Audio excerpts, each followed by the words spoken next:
Hey guys, welcome to Approach the Nerd. I'm finally back for Yashahime after not having power for 4 days, 4.5 days last week. I am playing catch up, which is why we're doing episodes 18 and 19 today. So much to talk about. I will tell you, I really enjoyed today's episode, but we're going to start with episode 18 first because I didn't talk about it. So, episode 18. Yashahime. Nothing is ever easy for our girls. They make it to Shishomaru's mother's place. And of course, she sees Akuru has chosen the girls, and she's just sitting there, which makes me wonder what the hell does Shishomaru's mother do all day? I'm really curious. Does she just sit there in her feelings of boredom and get amused at things like, I don't know, death and fights? Because that's exactly what went down in this episode. Like, she meets her granddaughters for the first time. Toa's like, "Oh, grandma." And I'm like, "No, sweetie. This is not like, Kagome or Sota's mom. She's not that kind of grandmother." But I love how she was like getting all like nervous and she's just looking like meh. And then true to form, Dukan is introducing, Setsuna and Toa as her granddaughters, and then she's like, "And this is Inuyasha's child." Like, she kind of mumbles it out, which is fair because she kind of doesn't really acknowledge Moroha hardly at all in this episode. Even when they start talking about Khan, and Moroha's like, "What's that?" She looks at her like, "How dare you talk to me?" I was like, yeah. So Shermaru's mom is something else. Okay, so they are trying to basically go through the windmill of time to go to the future to stop the Grim Comet. This is what they're trying to do. So you would think that after, Sachiramu's mother sees them and, sees Akuru has chosen these girls, that it would be, what it is. And technically she did say, yeah, you can just go step through the windmill. Then she said, but by the way, a lot of demons have tried to go, especially ones that were not chosen, and they pretty much perished in the attempt, and they kind of got ticked off about it. So all of the demons' resentments and anger towards chosen ones and their threads of fate have all been compiled into this one juicy guy named Maidamaru. And Maidamaru is very cool. He's like sassy. He's a sassy one. He's a sassy demon. But so basically they cannot pass until they defeat the embodiment of all of these demons. So in this one guy. And of course, Shishomaru's mother's like, "This is interesting and amusing." I'm like, that woman. I mean, what do you expect? It's Shishomaru's mother. This is why Shishomaru is the way he is, because of Mama. So they have a battle. The battle is cool, and we get some stuff revealed in this battle. Number one, Moroha's spiritual energy with the new bow she got from Kagome and Inuyasha has made her powers even Toa's like, wow, she got a power boost. Because when they're fighting, they're trying to figure out how to, take him down. So Setsuna's trying to find the threads of fate. She can't see it. Moroha shoots an arrow at him, and he's like, what you gonna do with that little quarter demon spiritual power? She's like, oh no, don't underestimate the power of the bow my parents gave me. And then she shoots a sacred arrow, and it literally F's him up for a second. And I was like, ha ha. And then she's like, I have no more arrows. I was like, damn it. This is the feeling I had in that moment is the same feeling I had when Sesshomaru was going to take on Kurimaru and the girls got in the way. And I'm like, why couldn't we just have that fight? This is how I feel with Moroha. If Moroha had all of the arrows, what would have happened, in this battle? Would she have been able to, take Meru down, or Maidamaru down? I feel like I really would love to see how that played out.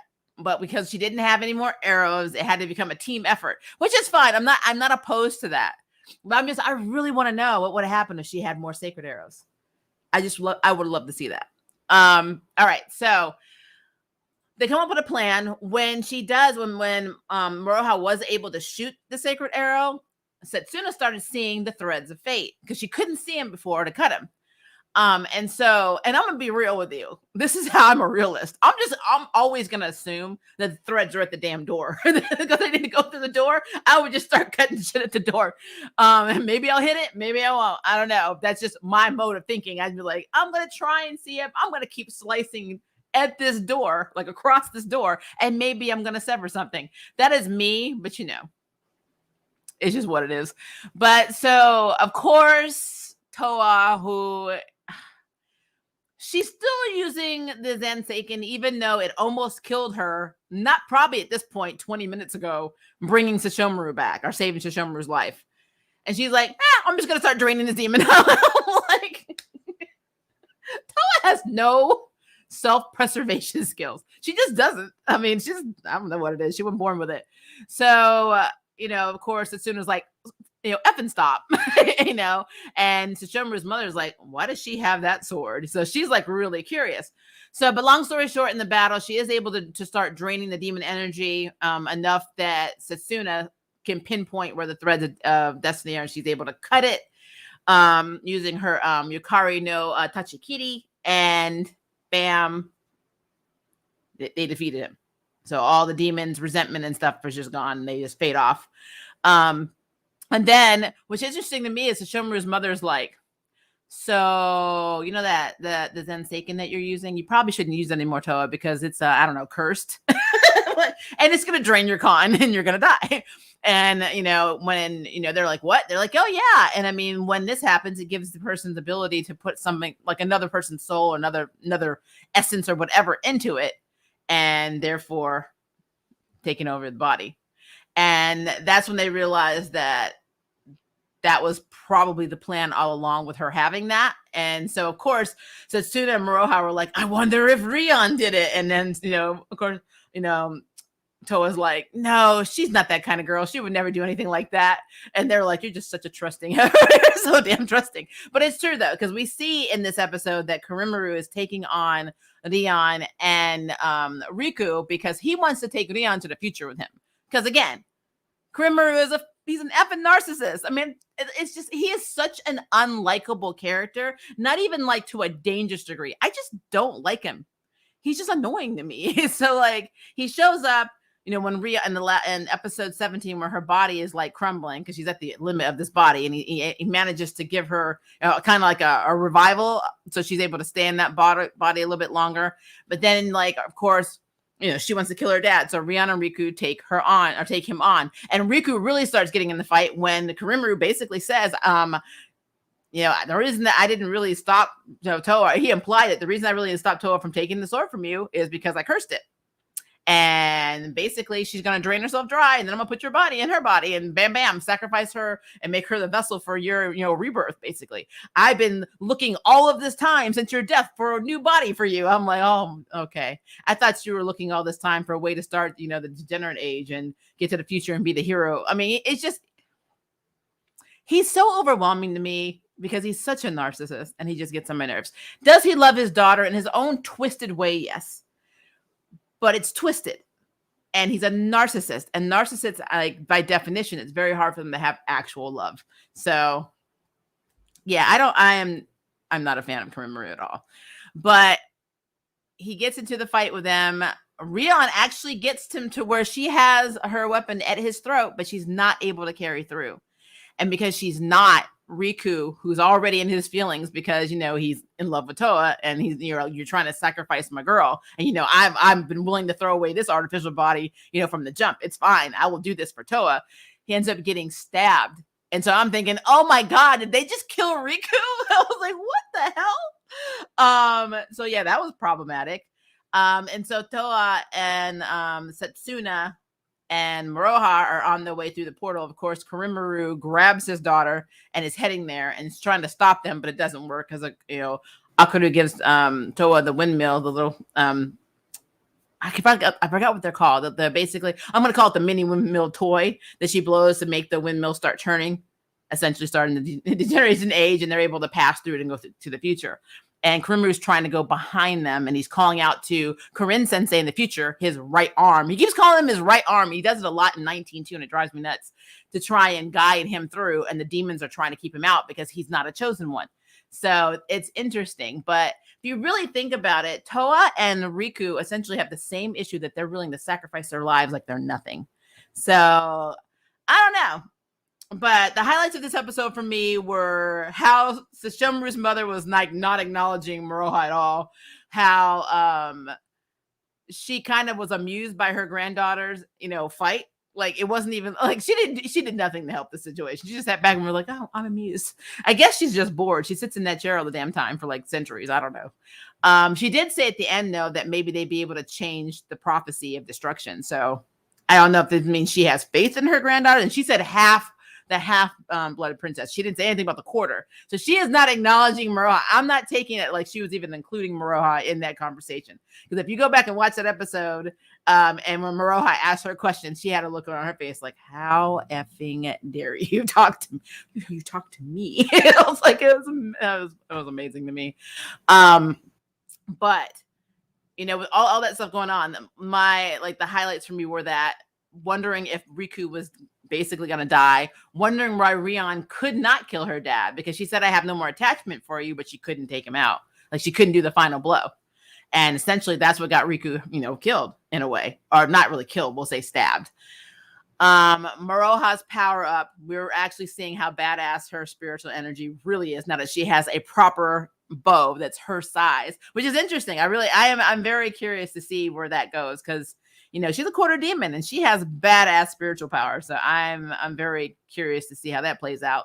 Toa basically saying, I know this is going to drain my life, but I'm going to work really hard to master this Zenseikun. I just want to take Toa and get a switch and just beat her little butt. I'm like, something is wrong with you. Like, there's just something wrong with you. There just is. I need you to embrace life. I need you to want to live. I want you to actually understand that your life means something in the world, because I don't feel like she understands this. I don't know what it is, but something is wrong. I mean, I understand feeling guilty about leaving Setsuna or letting go of her hand, but come on, people. This is getting ridiculous. Like, have self-preservation skills. So yeah, and then Maidamaru was just sassy and I loved him. So those are the highlights for me for episode 18. So 19, this morning, Riku is alive. He shows up at the portal entryway, whatever, the windmill of time, and he basically takes Rion's power to grab her away from Karimaru and then takes her away. And I'm like, yes, take that, biatch. I was so happy because the whole episode, Karimaru was like, right arm, guide me to the future. Right arm. Why aren't you listening to me? Right arm. I'm like, if he says right arm one more time, smack the hell out of him. They won't have to worry about it. I will take Karimaru out. It was so annoying. But okay. The girls, they make it home. The first person they see when they get home is May. And she's so excited. She's like, I come here and pray at this sacred tree every day for you guys to come back. And she's so excited. And she's like, oh, and by the way, Mom's got a concert tonight. Are you coming? And it was like, what? I loved how they got to see Kagome's mother and grandfather. And they're trying to explain why they're here. They ask about the Grim comment. Of course, Gramps is like, wasn't on the news, so we don't know. They don't realize yet that normal humans technically can't see it. But it's interesting because in episode 17, I thought, it was 17 or 16, Gramps sensed something foreboding was coming. And I don't know why he didn't say anything. And I like to nitpick. So why didn't you say, hey, I don't know what's going on, but I did feel something. And I saw a shadow in the sacred tree or whatever. Why didn't he say anything like that? So I did have a question about that. Like, Graham should have said something because he is very sensitive into spiritual energy. And so I feel like for me, that was kind of a, I don't know, kind of plot hole, because you established that he felt something foreboding was coming. And now they're acting like everything's cool. So I don't know. I just had to point that out. I love how they go to Toa's school in this episode, and Sota's been telling the teachers, all these horrible ailments that Toa has, and she's like, wait, what? And it's so reminiscent of Kagome, because we're not getting Kagome's experience completely through Maroha. We're getting it through Toa because she was the one that was raised in the future. So I think it is really funny that she goes to school and they're like, the classmates are like, yeah, I heard you had this and that. And she's like, wait, what? Like, oh yeah, I'm great. I'm doing great. So that was a cool homage to the original series and Kagome's time traveling back and forth. So that was pretty cool. I love when Kagome's grandma, they call her Gramps. Kagome's mother lent Setsuna a jacket and Kagome's jacket to Maroha So I did like those moments. I think that was really cute. Like, there's so many moments that kind of, for me, like take you back to the original series. So I do like when they get to go back in time, or go forward in time, should I say, and get to see Kagome's family. And the fact that their cat is still alive is still amazing for me. I don't know. That cat is not, I feel like that cat's like Kaide. That cat's never going to die. The Buyo's just going to stay around forever. All right. Corinne Sensei is effing cool. We already knew this. We saw that he was protecting, humans. And when he took those, the demon crows out with May and her friends were on the playground. So we knew that he was like doing that. And I love how he's like, he walks into like this underground, he's in the sewer, and he this like little lair, and there's the frog demons. And he's like, by day, I'm a mild-mannered teacher, and by night, I slay demons. That was cool as hell. So I do love the fact that he's taken it upon himself, even though he doesn't think he can do anything to stop the Grim Comet from wiping out humanity. Until the deadline, he is going to take out as many demons as he possibly can. And he even says that there are demons showing up that didn't ever exist. So it's like, it's even creating demons in that world. So I thought that was pretty cool. So yeah, he's going to school and teaching all day, and going at night and killing demons. I wonder why the demons aren't attacking during the day then, if they figured out that he's only coming out at night, question mark. Just have that question.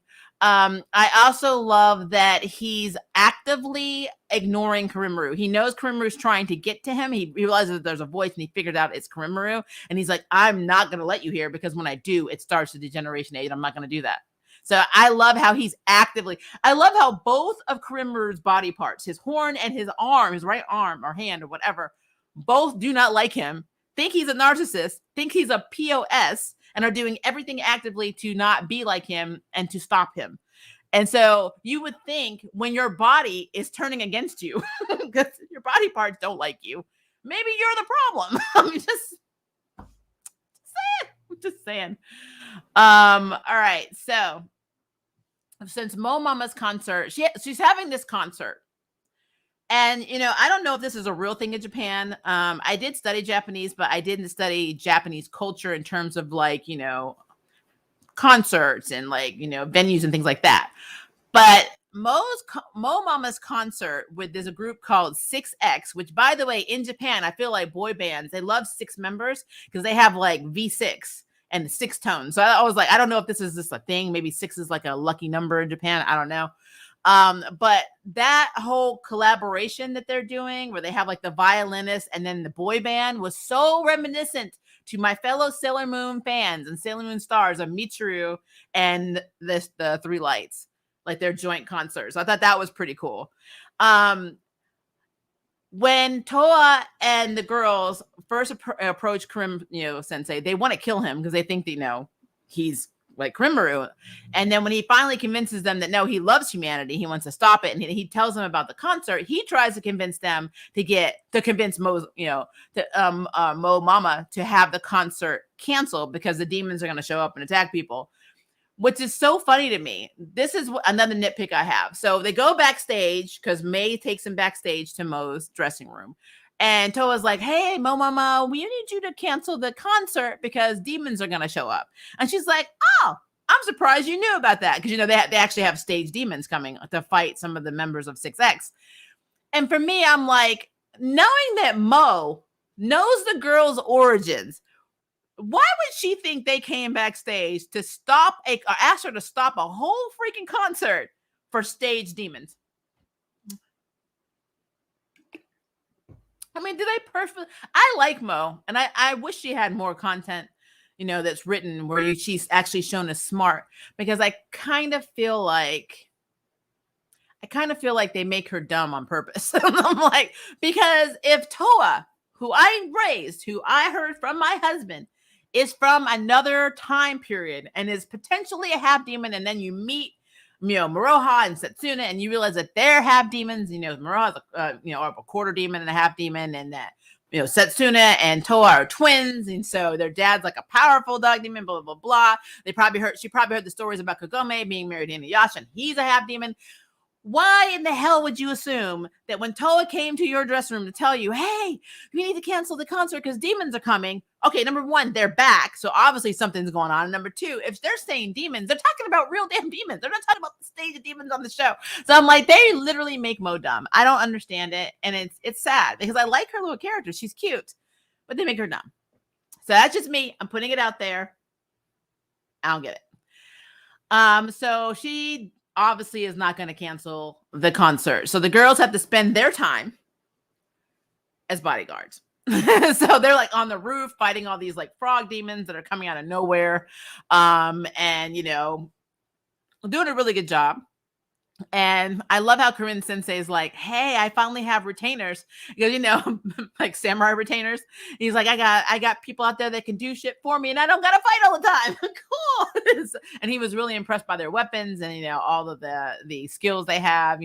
Muroha's still showing off her spiritual energy. I don't know. I just think that I kind of feel like the fight scenes are cool. The fight scene in episodes 18 and 19 were both cool. I really liked how we've evolved in the fight scenes.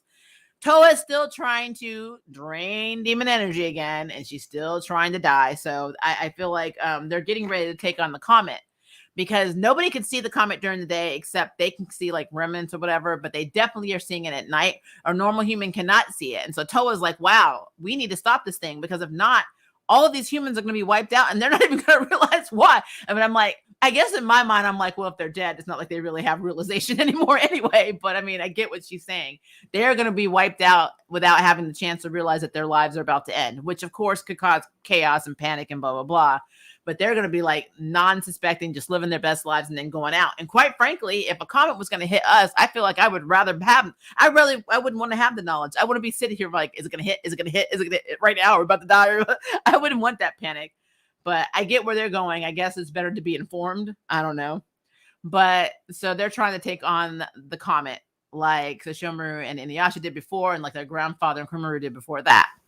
And of course, Kurimaru is trying to come here and be the hero of this story. I don't know. I don't know. I feel like there's a lot going on that we don't know about. And I think they're making it too easy because the comet coming and the girls being there already and getting ready to try and take on this comet. I feel like something else is going to happen, but something did happen at the end. And I forgot at the end of episode 18. Remember last week when I said that, or not last week, week before last, when I said that Toa was going to have to choose between the future and the past, her parents in the past and her sister, and her adopted sister, an adopted family in the future. When she was leaving, she's like, I'm going to save Sota, Papa, and Mama, and Grandpa, and blah, blah, blah, and May, and, from this comet. And then I'm going to keep the promise to my mother and come back.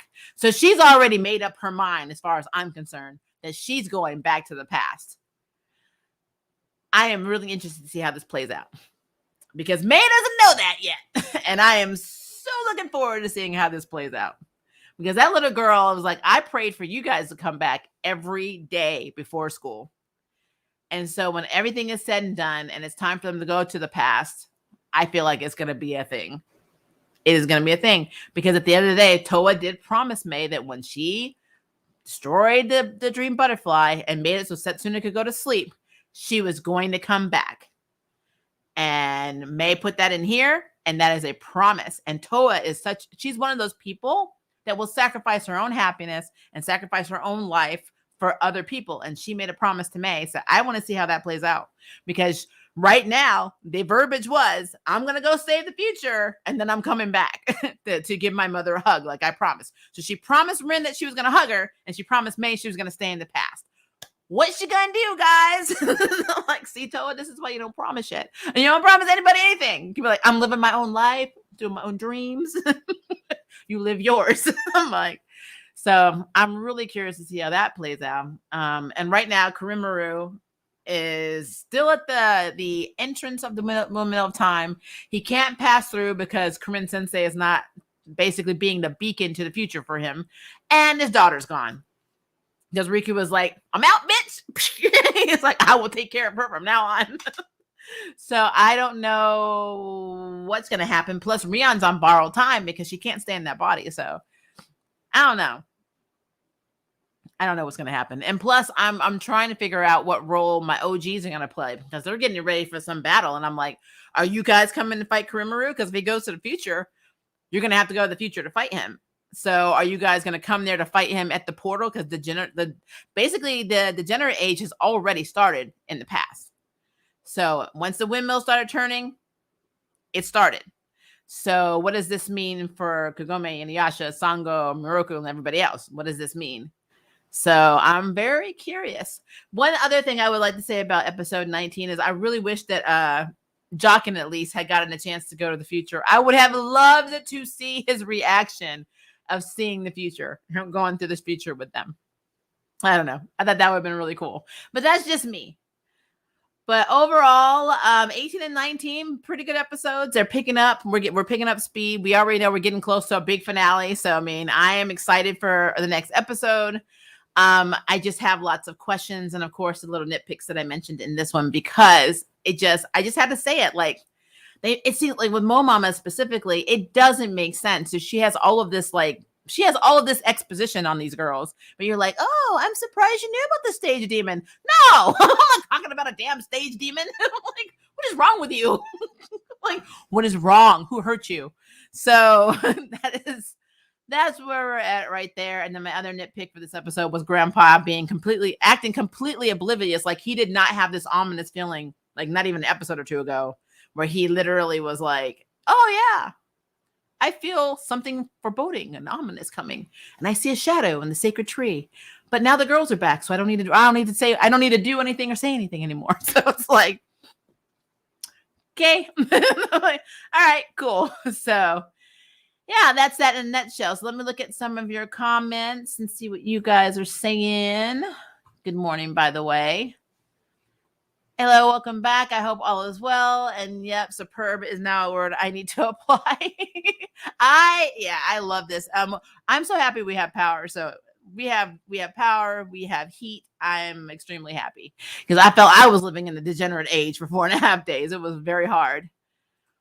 I think he did that to be kind to Miroha, and Inokumi acknowledged Miroha so she wasn't left out and was quiet when he did so because of how he knew, Inokumi would feel Juckin out here being the MVP.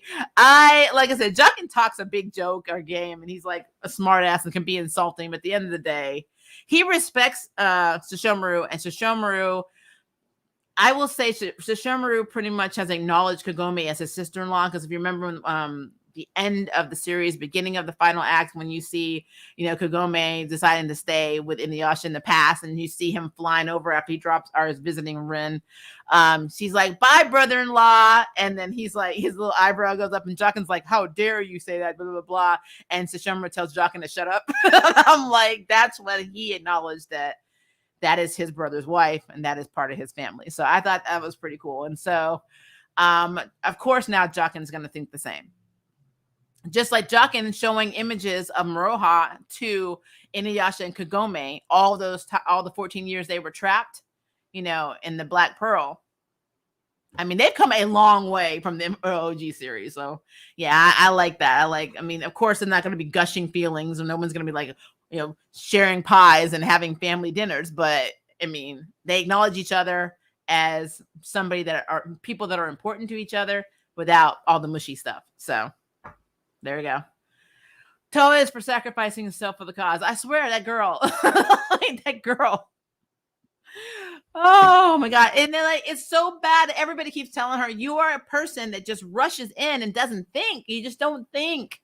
You just do. And that's bad. And she's like, okay, you're right. I am like that. And she's still effing doing it. I'm like, why are Miroha and Setsuna getting all this evolution and then development? And I feel like Toa's digressing. I love her character, but she's just, in terms of that, she's very strong. She's very proud. She's very protective, and she's very sacrificial. And I'm like, I wish there was just more. I want her to actually want to live. I don't want her to fight so hard for the people she loves just to never see them again. It's just weird. So yeah, it's a thing. Is the guy with the long hair and glasses in the future Kurimaru? It is his right hand. Right hand, right arm. It's his right arm. So Toga fought Kurimaru in a battle like years ago, and chopped off his arm, and he gave it to Riku, and Riku threw it in the bone eater well, and it went to the future and evolved into a whole other artificial body, basically, with a soul and a personality. I don't know, I can't say soul, but definitely with feelings of protectiveness for the humans in the future, just like Riku is the way he is. It's like, if you really want to have a better version of Kurimaru, you got to keep chopping parts off of him. And then you'll have like really kick-ass people, and then just get rid of Kurimaru, and then everything's fine. It's weird when your body parts are better people than you are, or better demons, whatever you want to call it. Kurimaru stabbing Riku made me sad. That made me hate Kurimaru even more. I was in my feelings too, but I knew Riku wasn't dead. I knew he wasn't. He wasn't. It's too early for him to die. He's still in the opening, and when you're in the opening of the anime, you have a tiny bit of side character and main character inserts. I can't imagine what it's like to be such a high-ranking lower being and be pulled into mortal dealings. It must all seem to be petty to their grandmother. She was just sitting here like, all I do is sit in this chair. I've got no company. I'm just bored. I'm like, what does she do all day? And she's immortal, so it's like, what do you do? What do you do? I don't know. Is Moroha's spiritual powers greater than Kaede? It sure as hell seems like it, but I mean, to be fair, Kikyo's powers were a lot stronger than Kaede, her sister's Kaide's, and Kagome is the reincarnation of Kikyo, and that means that Moroha is technically, in retrospect, the daughter of Kikyo as well as Kagome. If you really look at it that way, because Kagome is the reincarnation. So yeah, I think that Moroha's powers are absolutely stronger than Kaide's. I really miss the red and blue priestess from OG. It would be cool to have them mentor Moroha. Yeah, in a first circle event in the successor series with the role they have. I like that idea, but I like the idea of her training under her mom. I think Kagome training her is going to be very cool, because Kagome's done nothing but train this entire time. So I don't know. Like I said, I'm excited to see day-to-day life with the parents when all this shit is over. Like, and I'm curious with future seasons what it's going to look like for them. So I don't know. It made me sad. Shishomaru's mom didn't acknowledge Moroha. Is she still holding a grudge against? Of course she's holding. Okay, first of all, I don't know if it's a grudge, because if you remember when Zero went to the underworld the first time, she made fun of Zero for holding a grudge. Because she's the one that had a grudge. So it's like she was like, how dare you fall in love with a human, a less than, and not me. So she was the one that was in her feelings about Toga not, being in love with a human. I kind of feel like Shishomaru's mother was like, meh. Now she might have been like, I don't even know if offended. She doesn't seem to like play on emotions. If she has them, she's like a Vulcan in Star Trek. You never know what she's actually thinking. So I don't know. I mean, to me, did she ever actually love Toga? That's the real question. Is she capable of that? She just seems like a being that's just there and has a lot of power, and at this point is extremely effing bored and is amused by everything. Because when her granddaughters were like potentially about to die in this fight, she was like, like, okay. So Shomaru will get into action for people that he loves. She's just like, I'm amused. So I don't really know if she's holding a grudge or not. I think she just doesn't acknowledge Moroha because she feels like she's a lower being. More like, wow, Toga, you really hit the bottom of the barrel with this one. That's how I feel. I think that having a grudge is beneath her. And I'm glad Riku is alive too, and I hope stays alive. I saw a red thread of fate when he appeared to Kurimaru, so maybe Setsuna can somehow cut the thread. I wondered that too, if you can sever the body parts, threads of destiny from Kurimaru. I don't know. But it's so weird that everything that comes from Kurimaru is pretty cool. Like Rion's cool, Riku's cool, Kurin Sensei is cool.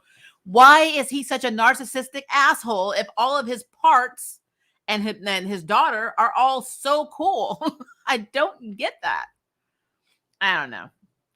I have to do a whole arc in the present with the supernatural to see what happens with that world and the current world, kind of like Digimon. I either want a modern arc or another series that deals in the present with new cast of specials in the present having adventures. I would love for the OGs to go to the future, like the parents to go to the future and just be able to see the future. Could you imagine Yashahime sitting in a movie theater? I would die. I would die. Narcissist remembers he's not going to care or have the compassion to acknowledge or care about it. It's true. It is true. Did the Sailor Starlights ever have their own series? No. They in the anime they were just in stars, and they had an extensive run in the manga, but it was still like considered star. So nope, they have not had their own series. Kurimaru's body parts need to be free of the connection to him, then maybe they can be free and live their own lives. That's what I want. Corinne Sensei enjoys humanity and actually enjoys being a teacher. I think that is so freaking cool. You know, I don't want I don't want Corinne Sensei or Riku to die at all. I don't. I think Mo plays dumb. She plays dumb, or the writers are just like, we just need an airhead. But I mean, I feel bad, and I said this before. We don't have enough context on Mo. Like, we don't know how Sota met her. We don't know. We know she's a musician, and she's married to Sota, and she's Mei's mother. But we don't know anything about her. So it's weird. I love that her hair color. If you really look at her, she actually looks like she could be related to Kurimaru. How ironic would it be if Mo was actually a descendant of Kurimaru? That would be so weird and messed up. I'm suspicious of her. I thought she was related to Asuma Corinne. She does. You know what? I just said that. She does kind of look like she could be related. I don't know. Like, even looking at Mei looks more like Kurimaru, could be Kurimaru's daughter than Rion does. Kurimaru is like Palpatine, especially with the whole taking over other people's bodies things. Yeah, I agree with that. Jay, I'm glad you guys were better off than Texas. What happened in Texas? Because I know I'm not sure. I'm not keeping up with natural disasters. I'm trying to take a break because when the tornadoes came through, the tornado a few months ago, it hit 2 streets over from us and went like it didn't. I think it damaged some places and then just like went up the street and then went back up. And we were lucky that it didn't hit our place. I mean, it was very super close to us. And then when the ice storm hit, we were just sitting here on last Thursday morning, and the power just went out. And for the most part, it wasn't too bad, except for the first day and a half, AT&T, our carrier, went down, so our data didn't work. So we were in the dark. We had no heat, and we had nothing to do. I'm like, that was hard. And at night, it got to like 16 degrees. And so we were having to pile up with like weighted blankets and things like that just to be warm. Like, so we brought a mattress into our living room, and all like me, my spouse, my dog, and our daughter are all on this mattress, like with all of these blankets on because we needed body heat. So it was cold as hell. And what's so bad about it is even right now where I live, there are still over 2,000 people that still don't have power and have not had power since last Thursday. And yesterday morning before I went to work, because I work from home, our power went out for like almost 2 hours. So like got up in the morning, power went out again. I was like, I cannot go through another weekend of this shit. So I was like, oh my gosh. It was hard. And we have a gas range. So you would think, oh, you can cook your food. Well, the gas range, the range part froze because of the ice storm. So we couldn't use our stoves. We had to go out and buy propane stoves at our Asian market. So it was a nightmare, guys. We lost over $200 of groceries. It was a nightmare. It was a nightmare. Riku and Toa are the same. They are sacrificial, literally the same person. Yep, I agree with that. These episodes are going by fast, like season 1. It's annoying. I hate that too. I think it's because they're only like 24 minutes without commercial. I wish they were full hours. You know, I really, really, really wish they were a little longer. But I feel this way with a lot of anime that I'm into. Like, I don't remember if you guys ever saw Symphogear. I effing love that anime, but I always felt like the episodes would like get to like this crucial point and then bam, it's like, all right, ending credits. I was like, no. I think they had like 5 seasons and it flew by. It was crazy. Tashomaru's mom is the queen of sass. She is. And everybody around her becomes sassy too. It is crazy. Relax sass. Yep. She was sitting by like, just kill my granddaughters. It's all good. I'm like, I can't even imagine her sweating. Which makes me wonder, if Kurimaru tried to attack her, what would happen? I would love to see a fight between her and Kurimaru. I would love to see how that would play out. That would be awesome. To be honest, we can't compare Kikyo to any other priestess. She was such an exemplary, powerful being, like the charm ones. You can't compare them to other witches. It is never going to be a comparison. True. I agree with that. The Naraku parts were so much more dynamic and cooler. Naraku was a better villain. Period. I mean, because you got it. He was half human and he hated himself. So like he had this whole Voldemort thing going on, Tom Riddle thing going on, only worse. And then I think at some point he fell in love with Kikyo. And like there was just a lot going on. He was so conniving, and the decisions he made also affected a lot of people, but in really messed up ways. And with Kurimaru, I'm not saying it didn't affect people in messed up ways. I mean, people were separated from their children. Sesshomaru was separated from Rin too. She's like literally being sustained in a damn tree. Like it messed up a lot of stuff for over 14 years. But I feel like Naraku still did so much more damage than Kurimaru's narcissistic self did. So I don't know. At times, I feel like Zero did more damage than her brother did. Oh, it's just a mess. Texas and the blizzard and no power and ice they had in their places for weeks not long ago. Yeah, what makes me upset too about that is where I live, some of the bigger areas, like the more ritzier areas, they were only without power for like 2 or 3 hours. And then some of the places that are like where I live in a place called Midtown. So it's very hippie and artsy, and there's a lot of LGBT people like us here. And then further out, you have the poorer neighborhoods. We got our power like within 4.5 days, and like the poorer neighborhoods still have zero power. And we have people that are elderly that are like stuck in their homes. It's really messed up. So the people that have the money and have the ability to go out and get their own generators have their power, and the people that don't are still suffering. That is one thing that I hate about my city. I don't like it at all. Yeah, I think I answered that. We bought 15-pound, 20-pound, and 12-pound weighted blankets, which if you've never had a weighted blanket on you, one blanket feels like you're buried under cement. 3 blankets feels like you're buried alive. I'm like, but you're warm. You are warm. What did you do for entertainment? For Thursday and Friday, we just talked because there was nothing really to do, and then slept because you can't. I mean, there's no lights. We couldn't get flashlights the first day because they sold out within like 3 or 4 hours. So everything from Target to Walmart, and I hate Walmart, everything was sold out. Like you could not find a candle. There was nothing. So it took a few days to be able to get actual light. So around 5 o'clock, it was pitch black. Like there was nothing. So you just laid there and feeling like you're buried alive. And I'm claustrophobic, so it was fun for me. Yeah, fun. But then after that, our data came back, and so we were able to stream things. So we watched we watched Netflix. I have Hulu, I have HBO Max. So of course I watched Peacemaker and things like that. So we were able to watch it, but we had to watch it on my phone. I was able to do on my tablet like a hotspot sometimes, but the data was just being crazy. So because of the ice storm and the lines that were hit and trees falling on power lines, sometimes we had like sporadic outages with the AT&T because we have AT&T. It was a mess. It was a mess. When you work from home and all this is happening, how does that work with your employers? Just wondering. We don't have things like that here. Florida, we are just hurricane and storm city. So the position that I'm in now is a newer job. I switched jobs like a month ago. And so they have been understanding, but because I'm a newer employee, you don't have built up PTO. So I bank sick time at the beginning of the year. So I've already used up all of my sick time for the year.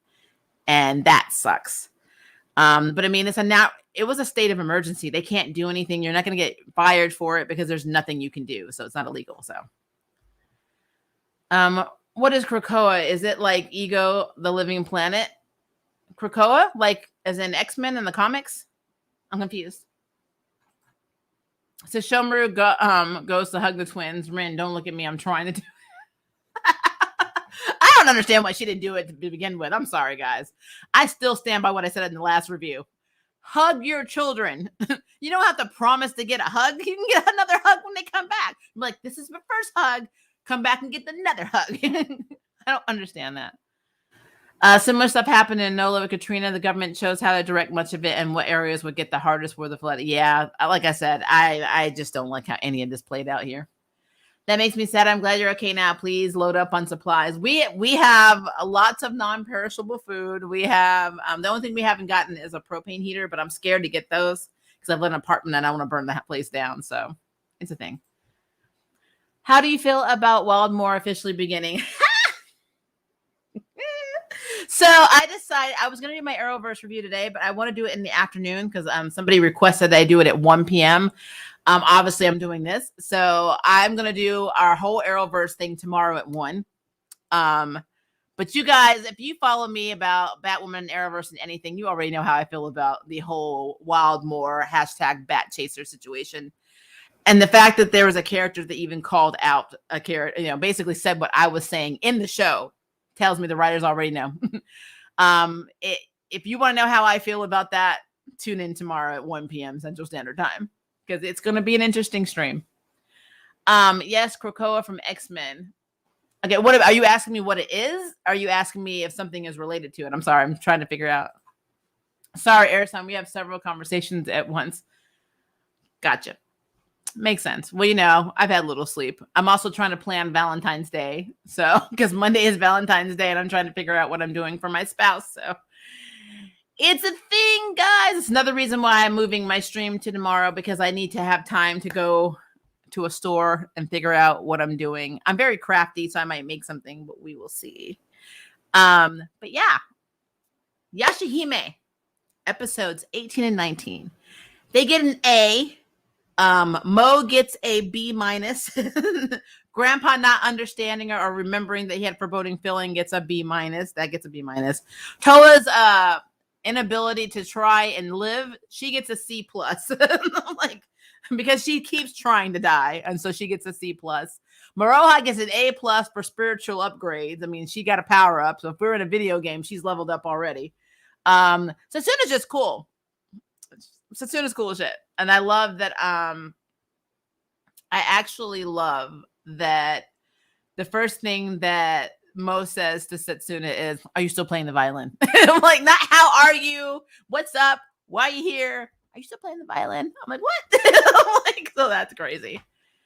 Yeah, it's a thing. What is Krakoa? Krakoa is basically the land of mutants that is controlled by mutants that is under the tutelage of the new, Professor X, Magneto, a bunch of other people so think of it as Mir Island, but it's like a place where the mutants make their own laws and their own rules away from humanity. Krakoa is a mess. I love it. It's dysfunctional as hell. Have you spoken to Blurred? Is he okay? I have not. I know he lost power too. I'm sure he is. He's probably doing a stream today. If he's doing a stream today, he's fine.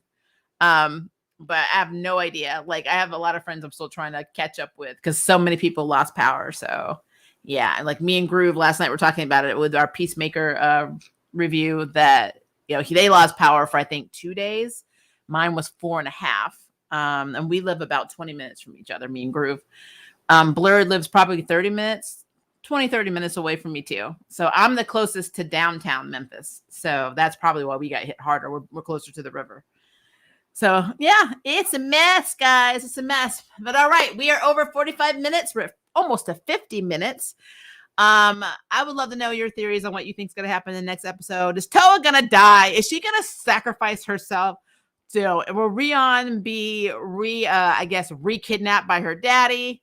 Will Corinne Sensei and Riku become fodder for Corinne-Maru? Will Corinne-Maru make it to the future? Will the OGs make it to the future? Is Mo actually related to Corinne-Maru? I mean, there's so many questions. So many questions.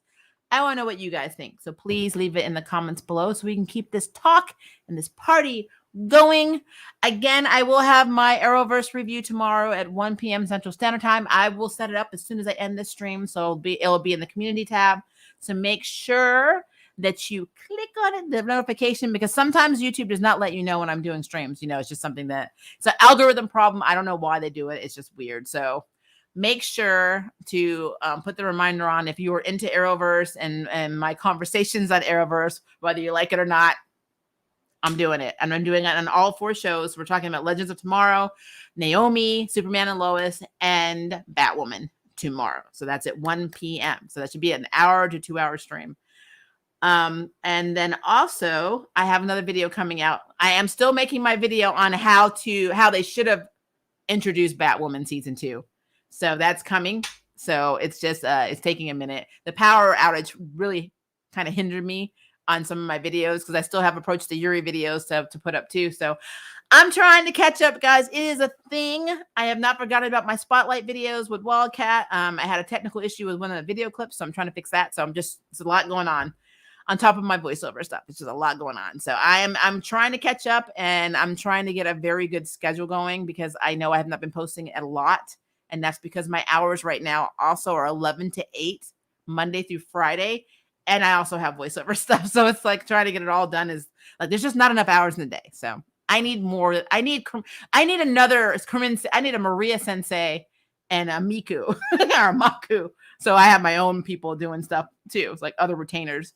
But yeah, it's coming. So bear with me and thank you for being patient. And if it is day for you guys, have a very good day. If it is evening for you, have a very good evening. And I will see you guys in the next stream and in the next video. Bye, guys.